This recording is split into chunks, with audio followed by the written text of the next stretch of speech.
BetOnline is the world's most trusted betting platform and your number one source for online betting.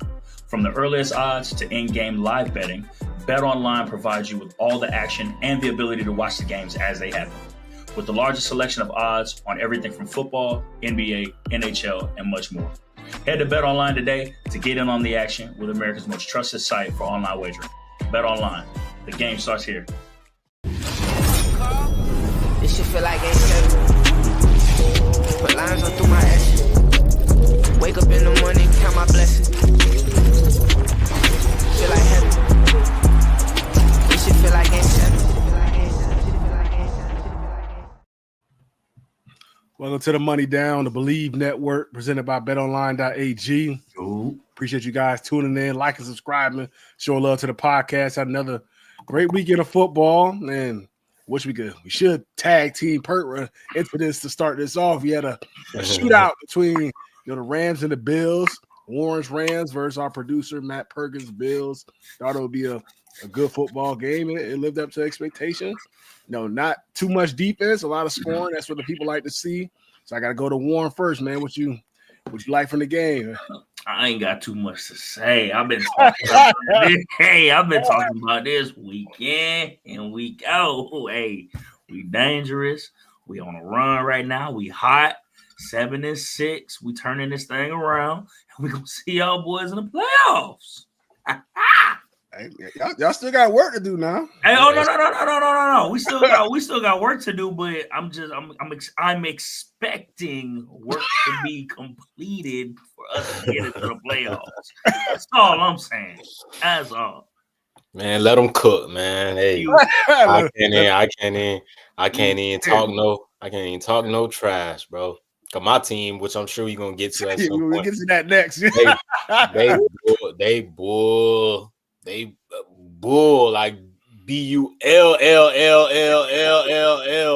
They tripping, fam. So, but the Rams, bro, they present a lot of problems. And I was actually talking to one of our homeboys, Braylon, who a Rams fan. I was telling them, like, as long as they stay healthy, the way McVay able to kind of cook it up and get a lot of that, motions and that play action and coop and on the screens or getting the ball and over routes and stuff like that, it's going to be extremely tough for anybody to stop because you got to have a specific defense, which, to be able to kind of stop that, which is a man coverage defense. If you sit in zone, he's going to pick it apart all day. Mm-hmm. And, we got to also talk about, Matt Stafford just playing. He's been playing great ball, right? Like, playing great ball. So a lot of good things for the Rams. They just got to keep it going. Hall of Fame with 2 top 10 receivers. What can you expect? Don't start that, bro. Don't bro. Hey, all I'm saying is, last time we had this conversation, y'all said y'all agreed Coop was in top 10. Y'all didn't say Puka was in the top 10. After this, they both might be out in the top 10 now because Coop chilling. Come on, really chilling. Coop vibing. You know what's so crazy? You know what's so crazy, more? And I say this with respect. Like, what Robert Woods was to Coop is what Coop is to Puka right now. Like, Robert Woods wasn't playing bad ball, but he was kind of chilling. Like, it was time for Coop to, take the torch and take that next step. And I think now that is what Puka is in the same situation. I mean, Coop's still making plays, still, round people up and look good. But I think, Puka is that next step. But he's not in the top 10 yet. Now, we just can't just throw him in there. Let me ask you like this. No, let me ask you like this. All right. You in your fantasy league before the year started, who was one of the first receivers off the board? Not Coop. Cooper Kupp. No. Yes, he was. Yes, he was. I guarantee you, Cooper Kupp was one of the top receivers on the board. In my league, I'll say no. I'm not saying he was 1 or 2. I'm not saying he was 1 or 2, but he was one of the top 5 off the board. Top 5? No. Bro. Hold on. Hey, because I was looking for him in round 2 and 3. He was gone. Garrett Wilson. You didn't take Garrett Wilson. You didn't take Garrett Wilson before you took Cooper Kupp. No, you didn't. You for sure took Tyreek Hill over Coop. Yeah. You for sure took Jamar Chase over Coop. Yep. You for sure took Justin Jefferson over Coop. Right. You for sure took AJ over. Ain't no probably. You didn't. You for sure took AJ over Coop. Mike Evans too. You definitely didn't take Mike Evans. Are you kidding me, bro? Coop be getting hurt, man. I'm gonna go with the trusted source. Look, there you go. Look, Garrett Wilson. Look at that. Bro, you did not take these are not, bro. You did not take these players over Cooper Kupp. Why not? You did not, bro. You did not. Warren, you tripping. Everybody on that list. Everybody on that list. Again, 100%. I completely understand that there's people on this list, on these fantasy draft lists. But people, when they drafted, did not take none of these people over Cooper Kupp. Cooper Kupp had to be. What league are you in? All of them. All of them. He stuck 3 years ago. Yeah, he's stuck in 2021 or something like that. Like, he's a good player. He's great player. Name me one receiver. Name me one receiver right now that has won a Triple Crown and won a Super Bowl. Man, stop saying that Triple Crown stuff, bro. That doesn't matter. It doesn't matter. That's years ago. That's doesn't 2 years ago. Doesn't matter. Bro, this is a production league. What have you done for me lately? I don't care about what you did for me 3 years ago. Which he's a good football player. He's still like he coming off injury or whatever it may be. He chilling a little bit, but he can always crank up in an instant. And that's the dangerous part about y'all, is that he not going crazy and y'all still winning. So look, man, y'all do not have 2 top 10 receivers. You have we two. Do. We do. That's your opinion. Receivers. That's your opinion. But I know it's my opinion. It's my opinion. The way we playing ball, bro, we got 2 top 10 receivers, bro. Coop ain't even had over 100 yards right since he came back. That's fine, but you still. So how you a top 10 receiver? Oh, he's been gone majority of the year. He's still a top 10 receiver just because he's gone. So Puka Nacua been gone some of the year too, but he got. But I guarantee you, AJ Brown get hurt half the season last year. He ain't hurt though. But if he was, y'all would be saying you saying that, bro. He's not hurt. Come on, bro. Everybody on that list that Perk just showed. Come on, bro. It's top 10 receivers and they not hurt and they all making plays and they all gaming. And we're not saying that Puka is not a top. I mean, he's not a top receiver, a good player, but he's not top 10, bro. Garrett Wilson, for one, let me give an example. Garrett Wilson, baller. I'm not gonna sit here and say he's not. But what have you done for me lately? Garrett Wilson, he been hooping receptions. He lead the league receptions. I'm pretty sure. Bro, what you mean? You think because the Jets losing that he just trash or something? I didn't say he was trash. I didn't say he was trash, but I'm not taking him over Cooper Kupp. That's just so if you had a one-on-one situation on third down, you going Puka Nacua over Garrett Wilson? Like, man, dang right. Nah. Dang right. And the proof is in the pudding, bro. Watch the boy play week in and week out. Nah, man. I'm not. He fighting. He right down. He fighting. He ain't going down. He ain't going down. I know. Next topic. Hey, my Rams fans know, bro. My fellow Rams fans know. Of course, y'all gonna die on y'all hill. And everybody that's played against them riding with me, they know. All right, for sure. We'll turn. What you got in that cup there? Where the yak? We're definitely sipping on some yak. Hey, Dallin put a interesting topic. What you think? High scoring shootouts or grinded out snow games? How y'all? I mean, to me, I like them low scoring games, them chess matches where offenses kind of struggling to score. You got to figure it out. How to break through on third down in the red zone. I like them type matchups. I know everybody favors the 42, 39 like that type. So that's cool every now and then. But I like defense being played, and then as an offense, as a coordinator, a quarterback, everybody else trying to figure it out how to make a play happen. And look, I think the defense is a huge part of the game, and it's getting harder and harder to play with all the rules and everything. So whenever it can be within under 24 points, I think those are dope games in my opinion. I'm gonna go with the high scoring. It's just something about people getting in that end zone, and again, whoever is the defense to figure out how they can get a stop is going to be the team that can win. You see what I'm saying? Like, when we're looking at the game with the Bills and the Rams, a super high scoring game. It seemed like no defense was being played, right? But it took a team to go out there and either get a stop and it's so clear that that's the stop that team needed to win the game. And usually the team that gets the stop wins. So I take the high scoring game over the low. That's right. Yeah, I'm going with the grounded out snow game. I agree. I like watching somebody have to figure out how to put the ball in the end zone. Yeah, I'm with that. All right, but we'll turn the page to some other games that went on this past weekend. We got to go to Vikings versus the Falcons. Ooh. Man, y'all boys, man, what's going on, man? I told you. I'm a Packer fan now, bro. You done already jumped. You done already went there. I'm a Packer fan, bro. Bro, it's crazy, man. And I know, right? I don't know if we put it in like one of the social standout clips, but man, we got a clip of corners panicking and falling all over. You got to find that play in the chat. Oh my God. Which I give him. I understand. I done been in that position where you hit that panic button. Like, nah, you ain't never been in that one. I ain't never been in that one. But I done hit the panic button before. Like, oh shoot! Yeah. Like, find him. Where you at? But we just got so much going on, man. It's bad. I don't know. Four straight L's. I don't even know. I don't know.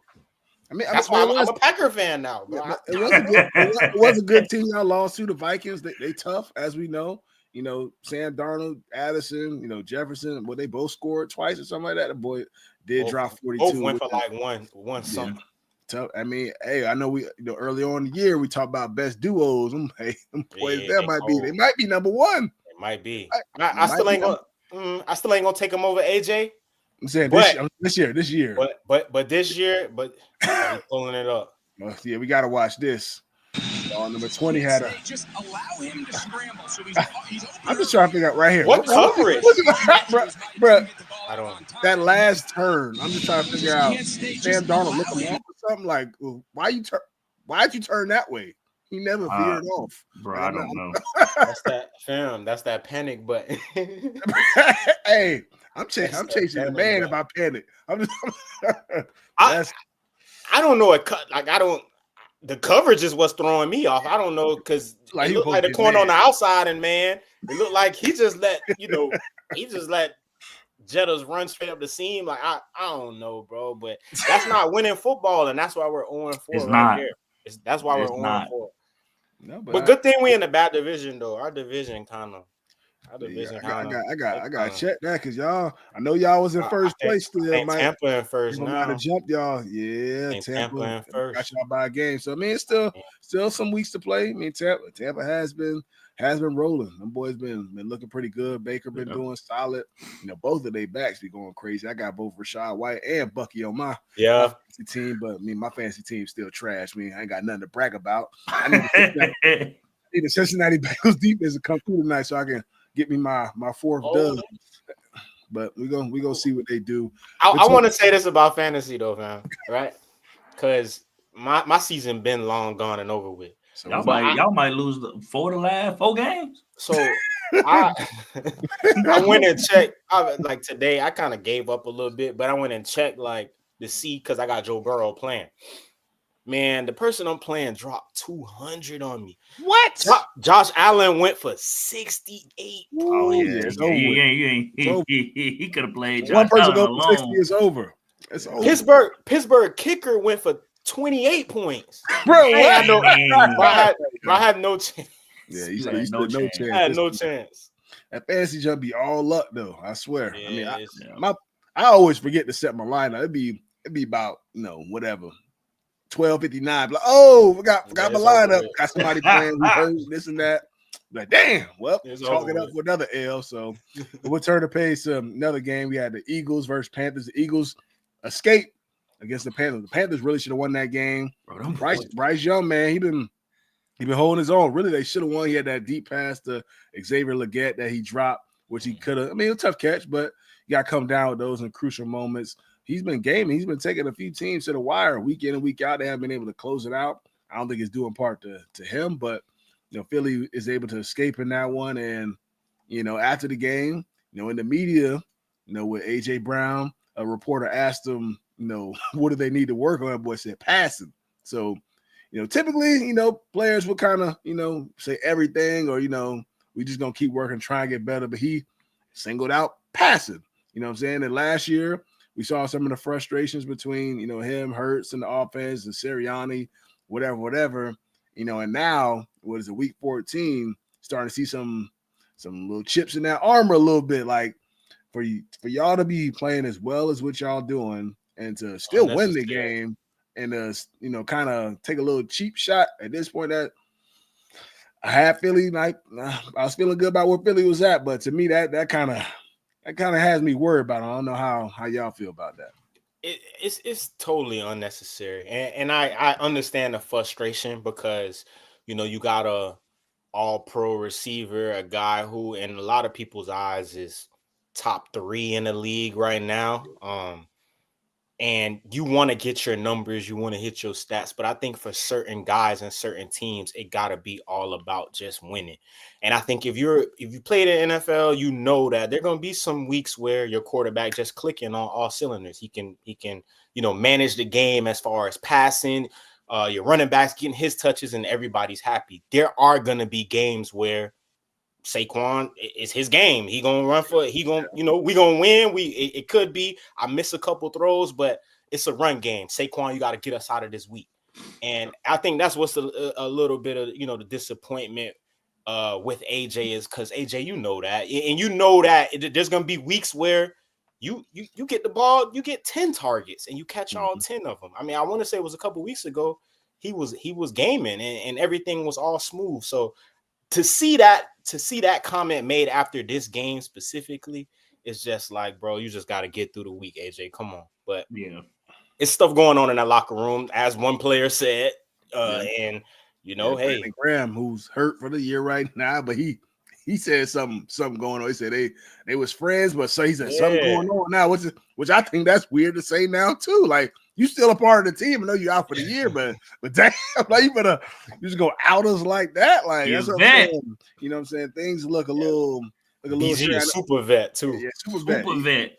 He a funny dude, man. But Jalen Hurts, 14 for 21, 108 yards, 2 TDs. That was his stat line versus the Panthers. So, wasn't great, but I mean they still come away with the dub, and they will need to throw the ball better to make it to a Super Bowl or win a chip. But hey, you got to win by any means necessary. Yeah. What is there to beef about? That's what I want. And these two supposed to be best friends. Yeah, best friends now. I came here because you told me. Like, I'm just trying to figure out and it just can't be just like the ball, right? Like that's James, you, Warren. Like if it's something as small as that, our friendship, we could talk about that. Like, hey, bro, man, throw me the damn ball. Like I don't care if I'm triple covered. Throw me the ball, bro. So it seemed like it got to be something deeper than that for that boy, for them boys to go into the media because Jalen had a conference too where he was just like, he just was pretty dry about the whole thing. So I don't know, but Philly better. This is their year if they got an opportunity, right? Yeah. So how you feel about Warren? Man, I just feel like obviously it's one of the things that you handle as boys. I don't think you take everything to the media. I don't care how frustrated you are because we know the media could turn something into nothing in a heartbeat. So it's one of those things you just got to talk to your homeboy about, figure it out in the locker room and then go handle it out on the field. But, I mean, it's like Bree said, man, you got to win by any means necessary. You're sitting at 11-2 right now. Ain't much you can complain about. Your team's winning. Everybody has a down game. Every team has a week where they don't play their best ball, right? And Carolina's not to me. Carolina's not their record. You know what I'm saying? Like Carolina been playing people tough week in and week out. Unfortunately, the score just hasn't been on their side. But Carolina's not a bad football team. Like they've been playing some ball. But for Philly, I just think it's just one of those games you didn't play your best ball. But there was other things that was working. AJ Brown and Jalen Hurts was not working that night, and that's okay. You don't know. You might pop off for 200 yards next week. That's how dangerous you are and how dangerous your quarterback is. You just got to trust it, and when your time comes, when your number's called, answer the call. But, I mean, it's not going to be every week where you go for 100, where you go for 2 tugs, where you are being that guy on the field. You also got a Hall of Famer in the backfield, a potential Hall of Famer in the backfield right now. Like, that's helping you out. Right. So you got to be able to give him his touches to open up the game for you. So it's a lot of things on offense that work hand in hand together. And sometimes it just doesn't work out the way you envision it to. You just got to be patient. I'll add this too, and I'll cut you off, James. And you can kind of correct me if I'm upset, but if I'm wrong, but the good teams perfect example. When you was playing for New England, I'm sure there was guys that wanted the ball, and I'm sure it was situations that happened within that locker room that we will never know about. Yeah. But you never let that affect y'all because y'all understood that you have to win in multiple ways, and that's the reason why y'all won so many doggone championships. Yeah. And then you're funny, Juan. You're funny. And then you look at Kansas City.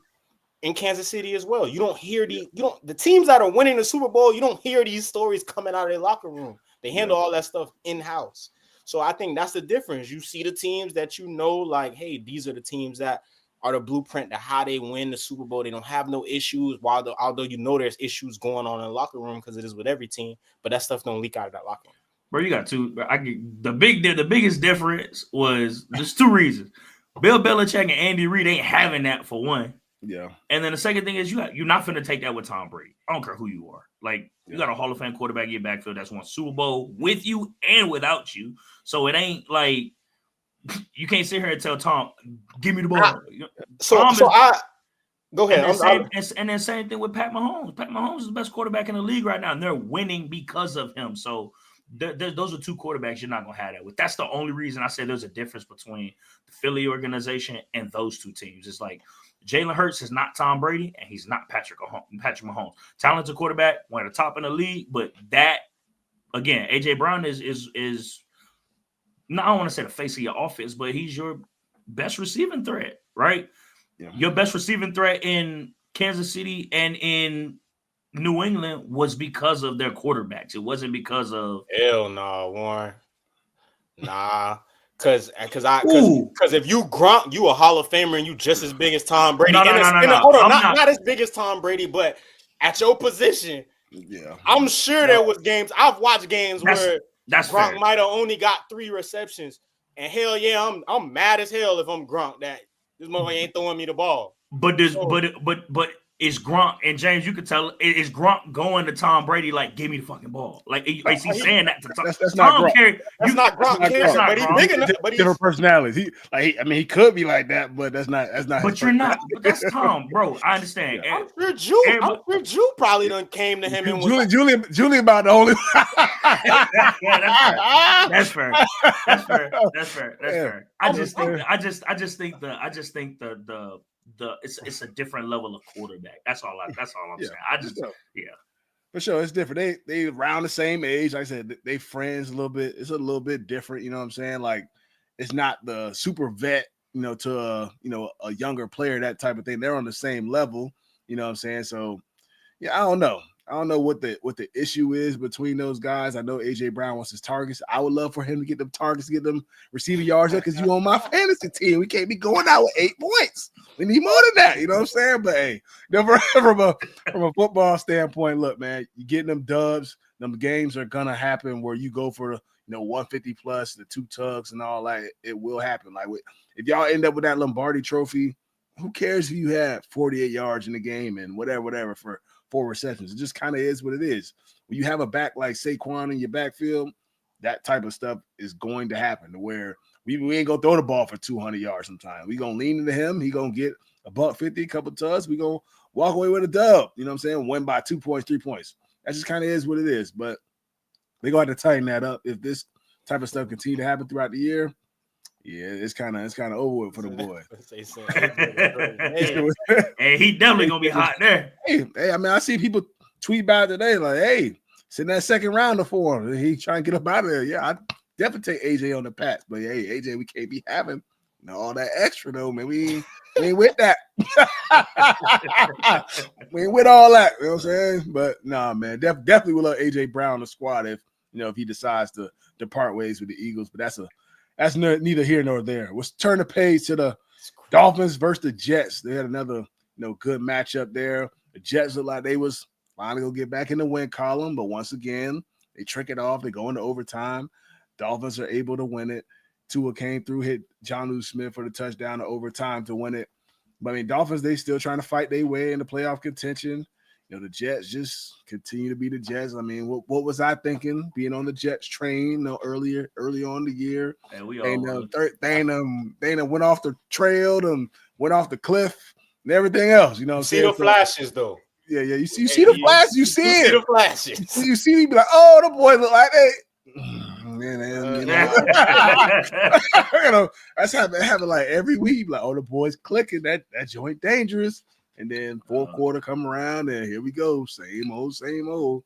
They can't get right. But wish we had Ken on here to talk about his Dolphins, but they came through, man. I mean, Jalen looked like he had a little bit of a tough day with Garrett. Garrett was kind of giving him some issues out there, but do y'all think the Dolphins able to get into the playoffs, or you think it's short for them? I think it's short. Ooh, I think it's short. And because I'm thinking about that last, who would be that last seed to sneak in check to the playoffs? Because I know the Bills locked up. It might be the Broncos. It's the Broncos. The Broncos been playing. I think it is the Broncos. The Broncos playing good ball, bro. Mm-hmm. And I just think it's too. I think the Fins started off too much on them. Oh, there you go. There you go. Yeah. Cool. That's how we got no camera on, but we're gonna put you in there, kid. Hey, so did someone say Dolphins? Did someone say Dolphins? I heard the bat signal. How about them Dolphins, man? You think y'all get in? Y'all the number 9 seed right now, so y'all behind the Colts still. The Broncos are 8-5, they the 7th seed. Colts are 6-7. Y'all are 6-7 too. So y'all ain't that far off, man. We not far off, but listen, y'all boys, we still doomed, fam. We still doomed, bro. Hey, I'm glad you can keep it a buck, Ken. We're gonna win some unnecessary games, get a number 14, 15 draft pick, bro. We ain't gonna do shit, man. It's the same thing. You still on your get rid of Mike McDaniel train? You still on Hey, I seen him tweet. I seen you tweet it, Ken. I would still get rid of him, bro. I don't know, bro. Like, you still doing the screens. You still like Reek and Waddle been getting their touches lately, though. I would say that he has been doing better with that. He heard you, but it's not enough, bro. It's not enough. He's not making adjustments, bro. It's not enough, bro. You ain't gonna win like that. You is not going like that. I agree. Yeah, I don't think y'all make it neither, man. It's just like, yeah. I don't know what it is about y'all. Like when y'all be rolling, but when y'all be off, that thing it look bad. You know what I mean? And but y'all can crank up at any time. You know, be an explosive offense with all the speed and everything. But when the team is able to, make y'all play from behind a little bit, it just ain't as convincing to me. I don't know if I believe. Exactly. I agree. Yeah, we got plenty of talent across the board. I don't know if I believe enough for them to make it to the playoffs. Even if y'all do make it, I see first round exit. Like I don't see nothing more than that. So, if y'all want to tap in there, the Dolphins, what you think, Warren? Hey, before y'all, we beat the Rams though. You feel me? The Rams beat the Bills. So what that mean, bro? You feel me? Hey, by transitive property. Y'all gonna be in Cancun with the Patriots and the Falcons, man. Y'all be all right. Yeah, y'all be all right. Y'all be in Cancun. Add the Patriots in there. We all right. Okay. Hey, I thought I heard the Falcons and the Dolphins. That's all. Y'all gonna be in Cancun. Y'all enjoy. You're gonna be right there with us. Everybody, we all gonna be in Cancun. We playing for chips. We playing for chips out here. Hey, Cam, before you get out of here, I told them boys I ain't even Falcon fan no more, man. Go Pack, go. I've been watching. I see that boy. Go Pack, go, man. Oh man, we appreciate you, Cam, man. Appreciate you tapping in, jumping on, talk about them fans, man. Hey, Ken Ward for Heisman, man. Ken Ward. We're gonna get to that later. He out of it. That's sharp, man. We gonna turn the page. We had the Chiefs versus the Chargers. That was a good matchup. Once again, the Chiefs escape last second field goal to win it versus the Chargers. Thought the Chargers had the opportunity to win it. But damn, like Chiefs done won so many games on last second plays. Do y'all think? Go ahead, so you go. It's some type of black magic or voodoo. It's something going, bro. How they keep winning these games? It's called ref magic, boy. They don't be getting no. You don't get ref magic though on that field on the field goal. Oh yeah, no, not on the field goal. But it was some calls in there that was very crucial that was let go to the side. That's all I'm saying. Yeah, they. I don't know, something going on. Yeah, to me, like I may sound like a hater, but I just think that luck gonna run out, man. It's good that they're battle tested and they know how to win these type of games, but to me that junk get exhausted winning like that. You know what I'm saying? You got you're that good of a football team, or you're supposed to be that good of a football team. You can't win without seconds expiring and all that. I think it's gonna crumble on them. They may not lose first round, but maybe second round or AFC Championship, whatever it may be. I just think another team's going to be like hot, put some pressure on them. They're going to get too far behind and they're not going to be able to climb back into it, which, I mean, look, Mahomes could do it. Like, I mean, I'm not going to count him out, for anything, but it's just hard for me to see. Like a couple years ago, it was the Vikings. They played in so many close football games, and then when they got into the playoffs, they lost to the Giants. I think a couple years before that was another team that played in a ton of close football games, and they end up losing, didn't make it to the Super Bowl. So, I mean, history typically repeats itself. I know Patrick Mahomes is the outlier, when it comes to that, but it's just tough, man. They're not playing great football. They're playing, good enough football to win, but I just think it's taxing. I don't see it. What year was that, James? The year? Because I remember we talked about it. I want to say, was it 2020 that y'all had an early exit out of the playoffs, but y'all had a winning. What 2019? 2019, we like 10-0 to start the year. We playing sorry team. They defense had the boogeyman or whatever they called themselves, had t-shirts, all that junk. We feeling ourselves. Like November, December, went on a little bit of a skid. Went to the playoffs, was in the wild card, played the Titans, boom, first round next, got out of there. Like, I mean, you could kind of sense, as the year went on, that we wasn't, really as good as what we making ourselves out to be, because the teams we were beating wasn't very good, and we played good teams. We ended up losing. So, I mean, they are beating good teams still. Like, I will say that, so it's a little bit different, but it just seems so exhausting to win that way every single week.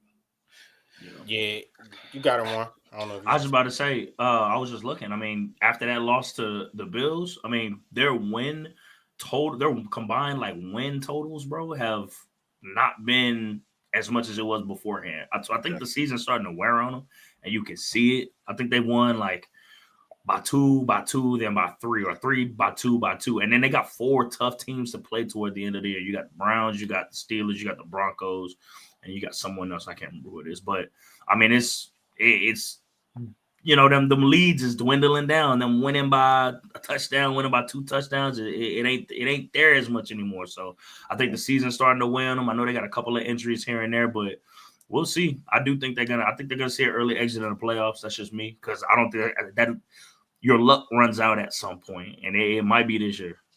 Yeah, early exit. I'm just thinking, who would y'all for the Bills, I guess, but.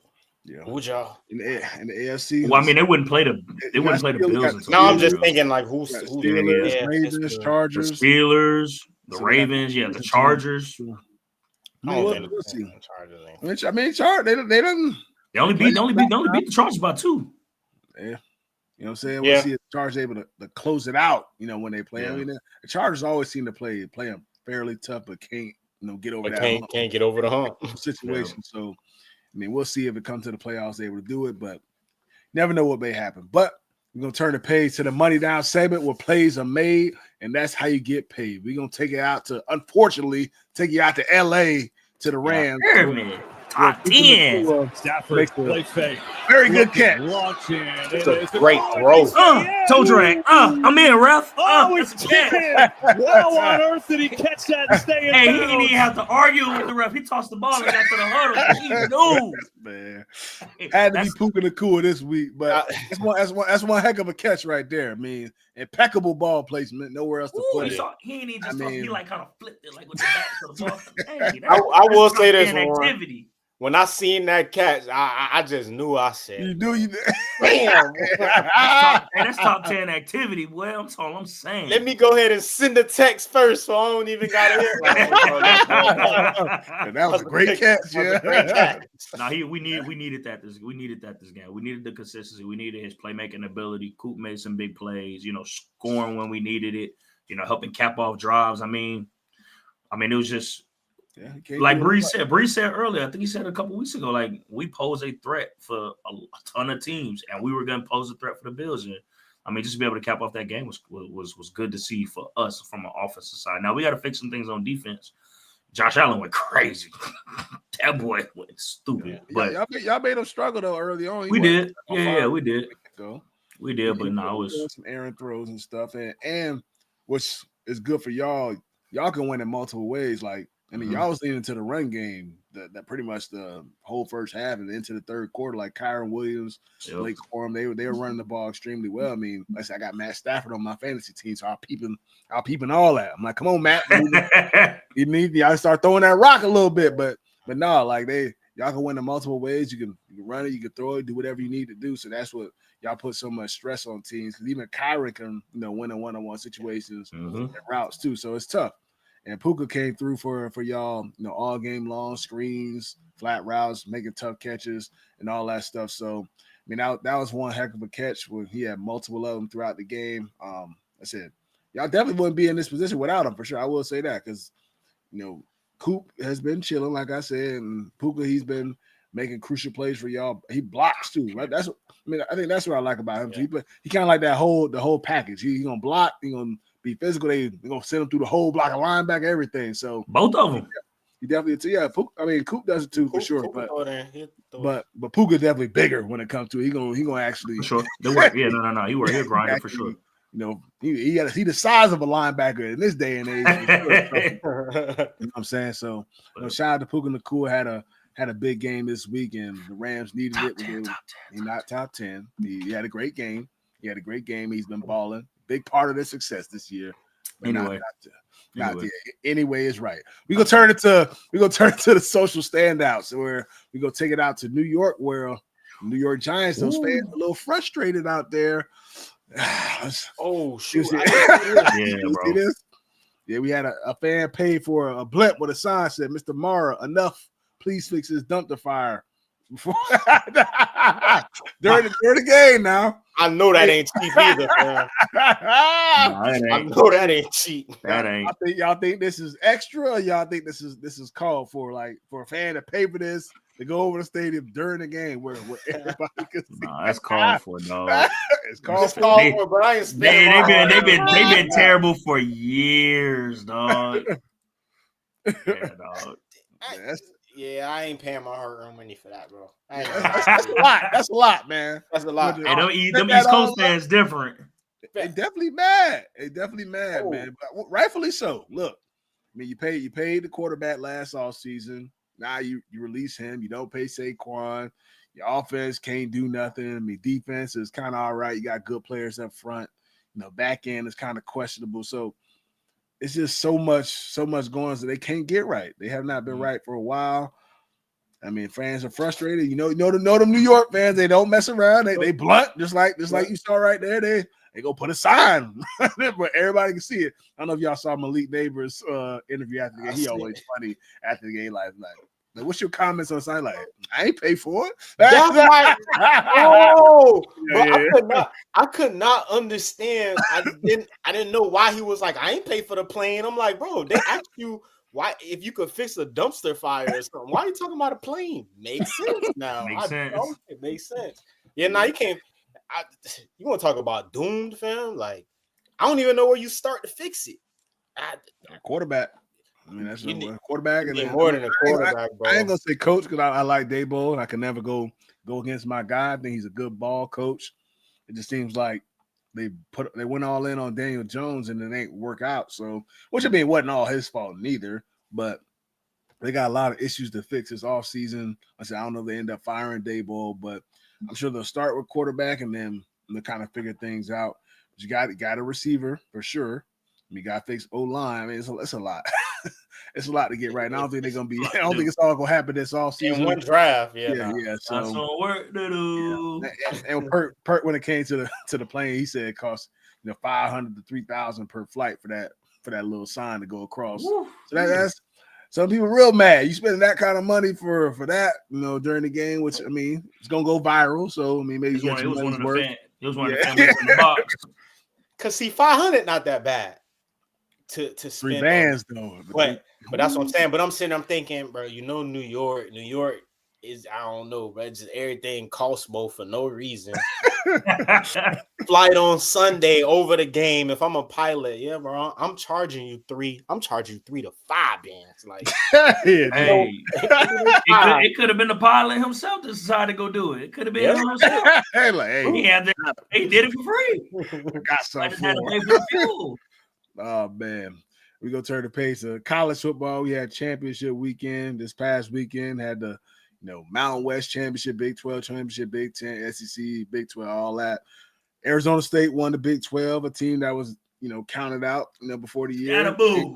Yep, Cam Scatterbo went crazy. Toting that thing. I think that's one of the best stories in college football for sure. Yeah. One of those underrated players probably, may not have got an opportunity at D1 if it wasn't for Dillingham, head coach at Arizona State, gave him opportunity and maximize it, man, which I think he should get an opportunity in the league. I mean, I don't know when he gets drafted and this and that, but from what he's done this year, I'll take him on my team. Dude that can do it all. Tough to bring down, catch the ball, run the rock. I don't see why that guy shouldn't get an opportunity at the next level. We had Clemson won the ACC. They beat SMU. That was a good matchup. They looked like they was running away with the game. SMU came back, made it a game, which probably helped them get into the college football playoff. Then Oregon, they won the Big Ten. They put a lot of stress on Penn State, which I said Penn State, they went toe-to-toe with them. Like they couldn't really slow down Oregon's offense, but I was good to see Penn State's offense able to kind of score a bunch of points to make it, somewhat of a close football different game. ways too. Yeah, so that was a good one. Then we had Georgia wins the SEC. They beat Texas. That was a slow game offensively. Yeah. Carson Beck goes down and Stockton comes in.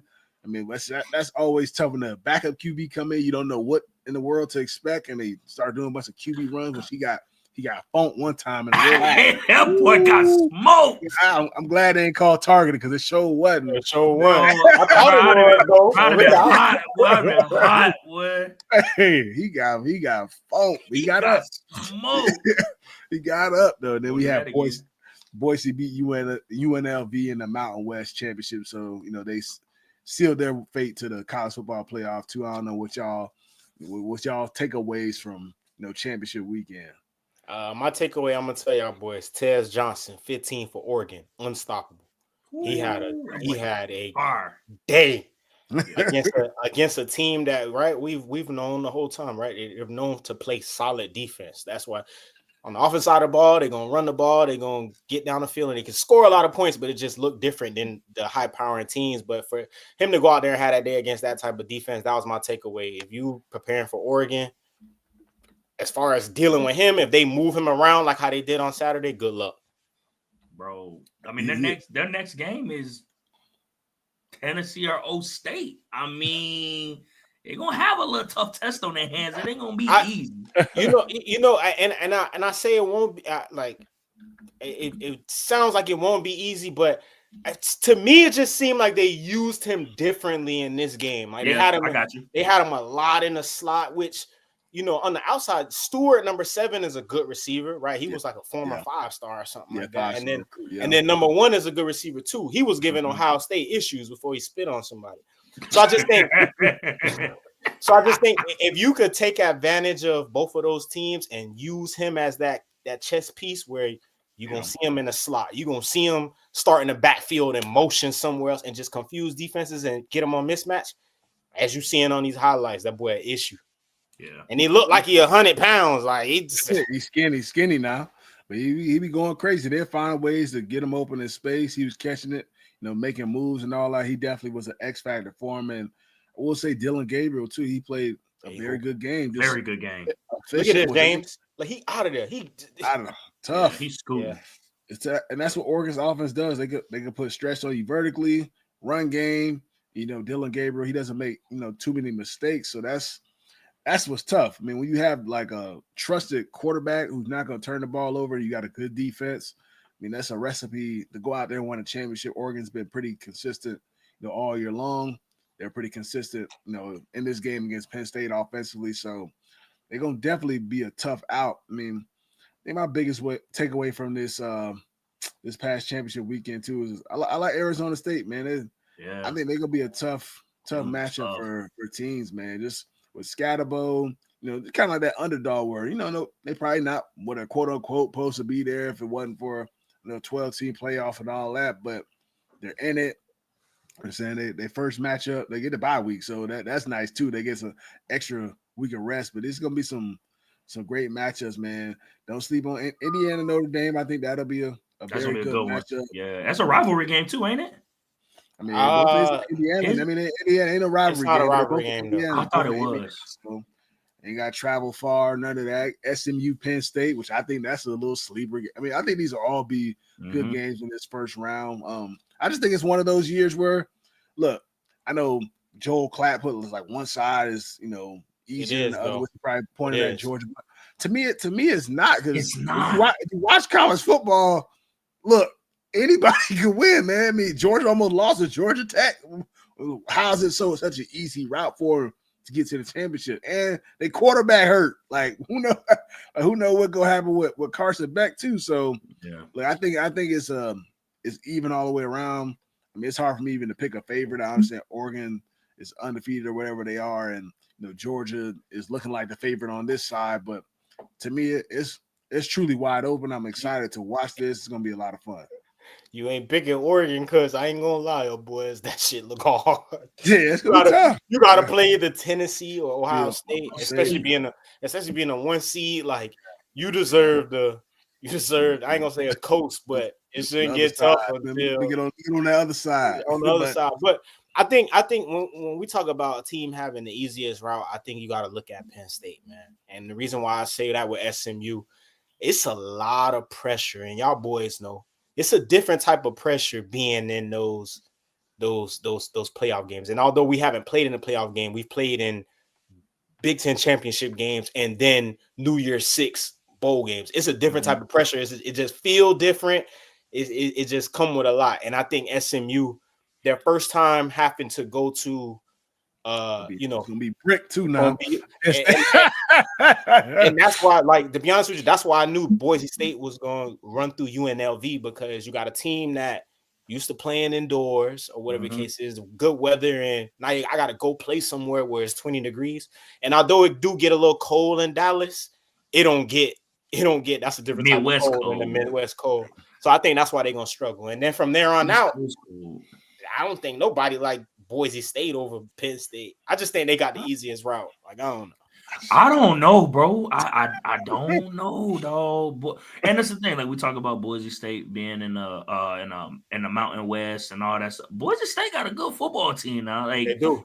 With the way college football has been going this year, bro. Like, I can't sit here and say like, oh, it's gonna be a cakewalk. Like, even Georgia. Like, you talk about playing a Notre Dame team that lost to Northern Illinois early. They've been cooking folks since then. They ain't been playing nobody though. Yeah, but that's cool. I'm just throwing that in there. I got no. But I hear you. But Georgia, like we were talking about Georgia earlier, Georgia's not the Georgia of old. Georgia's done bumped their head a couple of times. Like, Georgia can lose. 100%. And look, with Georgia Tech, did what they quarterback run around. Notre Dame quarterback Riley Leonard go do the same thing. Any more Indiana quarterback can run too now. Yeah, but Riley Leonard more of an athlete than what Haynes King is at Georgia Tech. So look, teams gonna present challenges to Georgia. Like I said, Georgia's not as dominant as what they once were. Yeah, they should be favored in those matchups, but teams gonna put stress up. Even SMU, in my opinion, in the cold, like nobody expected them to go out there, and win and whatnot. But look, the boys come out fire, put that pressure on Penn State early. You know what I'm saying? You get to shake it a little bit. We know how Penn State act, some of them games when they fall behind and whatnot. So it's gonna be a ton of fun to watch this playoff. Definitely can't wait to watch it. Gotta ask y'all, because we said in the group chat, Alabama gets left out. This playoff, South Carolina gets left out. Ole Miss, pretty sure those are the teams, the first three out and whatnot. I know Soj said he could argue that Alabama should have been in there. What's your opinion on that? I just think, and I see somebody's comment, even South Carolina. I just think we got to honor strength of schedule. That's just really big to me. And if we're not going to take it seriously, if I'm a team now moving forward when I'm scheduling games, just schedule the cakewalk. Figure out the easiest way for you to go undefeated. And if you go undefeated or you have one loss or you win your conference, you pretty much got an automatic bid into the playoffs. So I just think it takes away what has made college football so dope, right? Like we knew a couple years ago, for teams in the SEC, it was going to be hard to get to the championship because your schedule was so tough, and at the same time, you knew you could only lose one game. Now we got it to a even playing field where you can give up, 1 or 2 games, but your strength of schedule and the teams that you got to play that are all deserving teams, right? South Carolina and Ole Miss is damn sure a playoff team. They just, the way that things worked out, they just couldn't be in the top 12. So I just think, man, SMU schedule, that ACC, it was weak. I'm not gonna call it no other way. The conference was weak this year, and I think there's other teams that you could have put in at that SMU spot. You got one. No, you got it, bro. You got it. No, I just think teams can't control their conference. Everybody can't be in the SEC, and I do think SEC gets. I got a drawback for that though.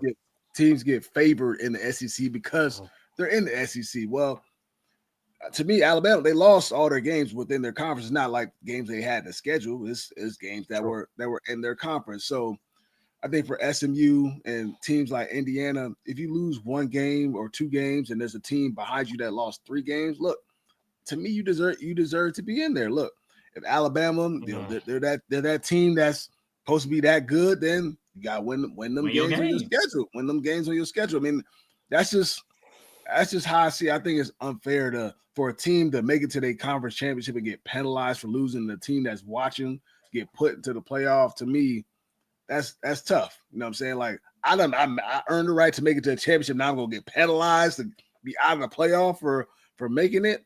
I mean, maybe I understand if it was like a Clemson. The Clemson had 3 losses. You know what I'm saying? They lose and they're out. Then Alabama gets in. Yeah, but SMU has 1 less loss than Alabama. I think they deserve to be in there, earn the right to be in the playoff, which I understand, based on previous history, Alabama, maybe an Ole Miss or a South Carolina looks like the better team on that, but you got to give these teams a chance because otherwise these teams are always get left out. And there'll never be an opportunity for an SMU or they got to go undefeated just to make it to the playoff while, Alabama or South Carolina could lose 3 or 4 games and still make it to the playoff because they're in the SEC. To me, that's a little unfair and that's biased in my opinion. I say make 2 mega conferences. Join the ACC and SEC, join the Big 10 and the Big 12. And figure out a way you can schedule a game. So this is how I was thinking, because I was talking to my old boy about it, and I was just telling him, like, right, SMU, out of the 4 teams that were, I guess you could look at the ACC and as far as caliber, SMU didn't play. They didn't play Miami. They didn't play Clemson until the championship game. They didn't play Syracuse. And who was the last team? They didn't play Georgia Tech, right? But I think if you combine conferences, week 7, you got to go to Florida. Or, week 7, 2 weeks out of the season, you got to either go to Florida or South Carolina. And I think then you put it to that every team does have games where your strength of schedule is tough. Because y'all boys can't sit there and tell me your best win is Duke, bro. Your best win is Duke. Hold on. No. They're not a playoff team. We're not going to do that. Duke is, hold on. Neither is Alabama. Neither is Ole Miss. Duke is not. Duke is on the same level as Wisconsin right now, and we both suck. I wouldn't say all that. Duke, okay. Duke, okay. Gotta pull up Duke now. We got Duke. Duke won some good games. Now Duke might be 8 and let me see. Duke 9-3. Now Duke went 9-3. Against who? I'm just saying, but they were 9-3. But and that's what I'm saying. Y'all can't sit here. There's no way, y'all boys. And again, y'all have y'all view on it, and I understand. I get it. I don't think there was going to be drawback if you put Bama in and you took SMU out, or you put SMU in. But we got strength of schedule is a part of this crap, y'all boys. Like, we got to sit there and honor the fact that, yeah, you put Duke against South Carolina. There's gonna be some struggle. Bro, you play. Here's the thing. Here's the thing. Alabama went 9-3. 9-3. 6 of those teams 6 of the games that they played, Western Kentucky, Mercer, Wisconsin, South Florida, Oklahoma, who was not good this year, And Vanderbilt, who again played a good season, but Vanderbilt ain't really. You're not going to pick Vanderbilt over a ton of other teams to win a game, right? That's 6 of your 12 games. Half of your season was not that tough, to be honest with you. That's 6 of your 12 games. The other 6, half? the 100%. That's your in-conference schedule. No. Don't hold on. Don't that's your in-conference schedule. That's what they do each and every year. So what I'm saying is, don't justify it as in those other 6 games was just like. But then you got to say the same thing. But you got to do. But if Alabama's not in this conversation, hypothetically speaking, Alabama loses one other game, right? You're not having the same argument for Ole Miss. You would not be having the same energy for Ole Miss, and you wouldn't have the same energy for South Carolina, who's also only lost 3 games. And they're in the SEC. Why wouldn't I have the same energy? I said you could take because it's not Alabama. No. I didn't. No. Don't do that. I said. Yeah, because you're not gonna. No, I said you could argue the fact for Bama, Ole Miss, and South Carolina, not just Bama. You could, due to their schedule of ball that they're playing, you can argue that for them. But that's not what 90% of the country is talking about. 90% of the country is arguing Alabama because it's Alabama. That's the only reason 90% of the country is arguing. I feel like 90% of the country feel like that because Bama has always won. It's like exactly. It's the same treatment. It's the same treatment New England get. As 100%. Far as like people be happy as hell that New England not in the playoffs because of previous years of them winning. 100%. I'm not upset. Me personally, I'm not my thing is not because Bama is Bama. Bama's Bama because of the things that they've done over the years, and I give them that respect. The reason I say Bama shouldn't have made it was because you lost 3 games. You lost 3 games. And 2 of those games, Vanderbilt and Oklahoma, you should have won. Oklahoma was not good this year. You should have won your non-conference. You won the tough games within your conference. You beat Georgia early, things like that. Georgia damn near almost came back. That's another thing. But it's just like, you lose 3 games, bro. You have to handle what's on your plate, whatever it is, whoever you're playing. And if you don't handle what's on your plate, you don't get in. How many games Clemson lost? 2, right? 2, 3. No, they didn't lost 3. No, they lost 3, but they won their conference. If that's what it's gonna be, crazy. But if that's what it's gonna be, that's what it is. Why isn't Miami with just how many 2 losses? Why are they not in the ACC? Would you put Miami in over Bama? If it was between Miami and Bama, who would you put in? I would put Bama just because this is what I'm saying is, and it's not because of Bama is Bama. I would put them in because of strength of schedule. So that's what I'm saying. Moving forward, we have to find a way to address the whole strength of schedule topic, because it's gonna always be controversy because there's teams that are playing really good teams. So if Bama has, I'm not just saying Bama. I'm talking. So let me just ask you this: if Bama has the number one the hardest schedule out of everybody, right? Say if Bama is number 1 and they have 4 losses. You have 4 losses don't get you even in a conversation of this whole thing. But it's strength of schedule. What's the difference between 3 and 4 losses? It's strength of schedule. If strength of schedule is going to be weighed, regardless of who you are, the strength of schedule. What I'm saying is 4 losses isn't going to get you into the thing off of strength of schedule, because there's going to be a 9-3 team, as example, South Carolina or Ole Miss, that's going to have the argument over that, and they are in the same conference playing tough teams. That's why I said you have to find some way for the conferences like the ACC, like the Big 12, right? Which I'm not saying there aren't good teams in there, but Wake Forest is not in my mind. Wake Forest is not comparable, or a Duke right now with the type of ball they're playing is not comparable to a win versus South Carolina. And that program wise, right? But if we at Wisconsin and we face Duke in the first game of the season, right? And you beat that team, you feel like you should handle that. Versus if you play at Alabama, Warren, you know that Alabama win versus a Duke win weighs way more. I'm not disagreeing with you on that. I'm not. My only thing is, if this is the schedule that you have in front of you, again, you gotta win games. You gotta win. That's my only thing, bro. Is you gotta win your games. If this is what you decide to take on, if this is what your AD has prescribed for you, if you want to make the criteria, you have to win your games. SMU face their schedule, and also we're talking about an SMU team that we didn't even have conversation about a year ago, 2 years ago, and for them to turn around and go 11-2 in their conference or 10-2, whatever it is. In a new conference. Sucks. But it's a new conference. It's tougher talent than what they played. That same conference that sucked to Georgia to 8 overtimes. And they didn't play.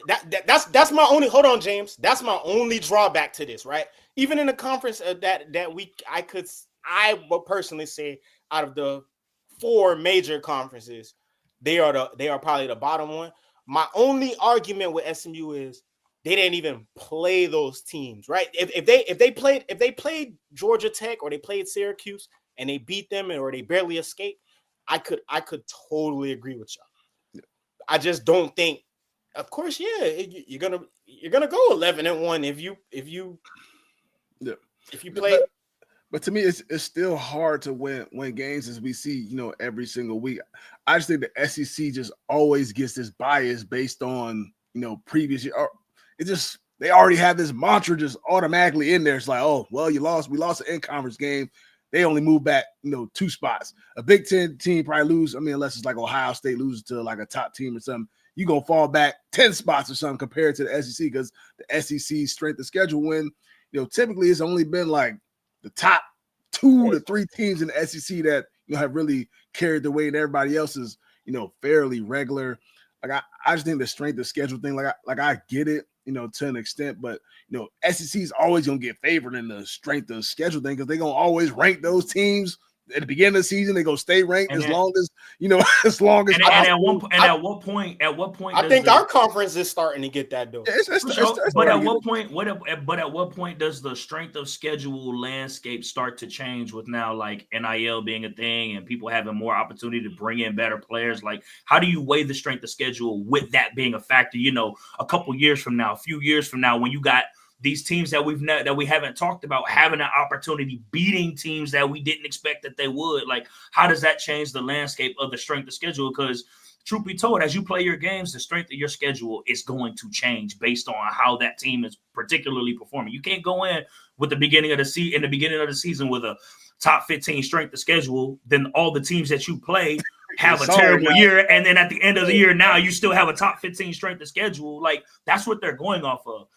The strength of schedule at the beginning of the year for Alabama was 18. The strength of schedule at the end of the year for Bama was 18. Again, I don't know how they measure all that or how they compare it, but as teams are knocked off and beat, that stuff doesn't fluctuate. Because Alabama can go 9-3, Georgia have a losing season, Oklahoma have a losing season, South Carolina or whoever else they play have a losing season, and their strength of schedule is still 18 at the end of the year. You get what I'm saying? Like, at what point does that fluctuate or change as the year goes along, as teams perform maybe not up to standards or better than you'd expect? You get what I'm saying? That's all I'm saying. That's what I'm saying. I don't know. They definitely need to make a mega conference. That's what it come down to. I'm gonna add this too. SMU, your only loss, right, is to 9-3 team. But it's not. Yeah. I mean, and then one more. Did Bama play Tennessee this year? They lost. They lost. So their 3 losses is Tennessee, Vanderbilt, and Oklahoma. Yeah. So that's what I'm saying, bro. You got teams playing playoff teams, bro. It mean a little more, you guys. It mean a little more. You got to figure it out. You got to figure it out, though. Who's a playoff team that they lost? Who's the other? What you mean? Only Tennessee, the only playoff team. They beat the number 2 team. They beat Georgia, but so that's what I'm saying. Them wins gotta matter, fam. But even you said you go put Georgia Tech in the playoff. No. They deserve to be in a couple weeks ago. What I'm saying is, if Georgia Tech played tough, if they were to win the game, if they were to win that game, if they were able to win certain game, win a game or two, and get to the ACC championship, I think they should deserve an opportunity to be in the playoffs because they played Georgia, they played Georgia, they beat Miami. Like, they played the top half of their conference. That's all I'm saying. Yeah, it's tough, man. I just think it come down to them just making one huge mega conference. Everybody's got to play everybody. Whoever come out on top, that's just it. Because this conference stuff, it just make it too challenging. It's gonna be some bias, versus some conferences compared to others like the ACC. They probably get left out a little bit some because the quote unquote competition is not there. So it's gonna be interesting to see what changes they make. Coming in, because they definitely got to make some changes for sure. Going into next year. What you said? I was gonna say I got a question for you, and this may be a far-fetched question, but think about Ohio State right now, right? I was just looking at their schedule. Big Ten plays good football, right? But you lose to Oregon, again, close game. You lost to Michigan. Not a good team this year. Not a good team. The teams you beat: Akron, Western Michigan, Marshall, Michigan State. Not a good team. Iowa, not really a good team. Nebraska was good early, bad late. Purdue, terrible. You did beat Penn. You beat two playoff teams. You're right. You did beat Penn State. Close game, very close game. But I'm just throwing this out there. You beat Northwestern and you beat Indiana, which Indiana didn't. Well, as we argue, Indiana didn't play anybody all year. So they didn't.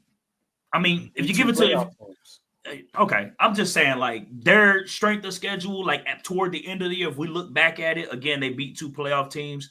They lost to a playoff team. They lost to a team that wasn't even good. Would their strength of schedule have been the same at the end of the year as it would have at the start of the year? You get what I'm saying? So it's as the season goes along, that has to play a different role too, because SMU did beat that Pitt team that finished the season 18. They did beat who else did they beat? Did they beat BYU? No, not BYU. They beat somebody else that finished the season in the top 15 too, or that finished in the top 20 ranked too. That wasn't a slouch team either. So it's just at what point does your strength of schedule either get bad or get worse as the season goes along? You can't just go off of what people look like at the beginning of the season. They beat Louisville. Louisville, which ain't a bad team. Louisville solid. Yeah, but we're saying bad. And we could argue about this going back and forth. I'm gonna end it here if we talk a little bit more after we can. But you're talking about we're saying they beat teams that are in the top 25.